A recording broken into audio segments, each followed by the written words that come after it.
আসসালামু আলাইকুম প্রিয় ফুটবল প্রেমী। উয়েফা চ্যাম্পিয়ন্স লিগের রাউন্ড অফ 16-এর নানা নাটকীয়তা শেষে ৮টি দল কোয়ার্টার ফাইনাল নিশ্চিত করে, যার দুটি ম্যাচ আজ রাত বাংলাদেশ সময় ১টায় অনুষ্ঠিত হতে যাচ্ছে। লন্ডনের ইতিহাদ স্টেডিয়ামে আর্সেনাল এর প্রতিপক্ষ Spanish giant club Real Madrid.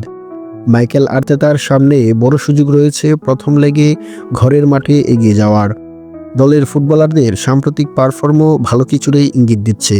Michael merino, Martin ওডিগার্ড, Leandro ট্রসার্ডদের নিয়ে বেশ ভালো সময় কাটাচ্ছেন মাইকেল আর্তেতা।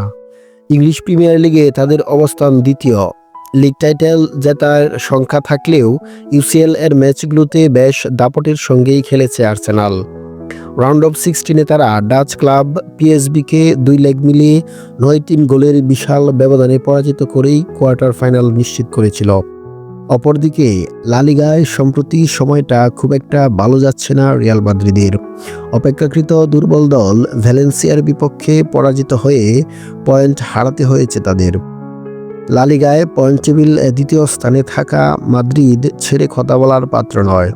ফুটবল ভক্ত সমর্থক সবাই একরকম নিশ্চিত যে ইউসিএল থেকে মাদ্রিদকে ছিটকে ফেলা কঠিন। ইউসিএল এর ম্যাচগুলোতে মাদ্রিদের ফুটবলারদের উপর দৈব শক্তি ভর করে, কেননা শেষ বাঁশি বাজার পূর্ব মুহূর্ত পর্যন্তই মাদ্রিদ ম্যাচে থাকে। শেষ মুহূর্তের কামব্যাকগুলোতে যে কেউ মুগ্ধ হতে বাধ্য। আর একমাত্র ম্যাচ জয়ের মন মানসিকতায় তাদের ইউসিএল ইতিহাস সারা করেছে।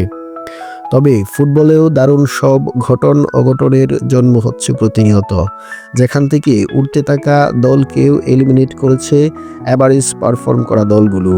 লন্ডনের এতিহাদের স্টেডিয়ামের সেই ফুটবল মহারণ উপভোগ করার আমন্ত্রণ জানিয়েই শেষ করছি। ফুটবল ভালোবাসুন, উপভোগ করুন সেরা সময়। আল্লাহ হাফেজ।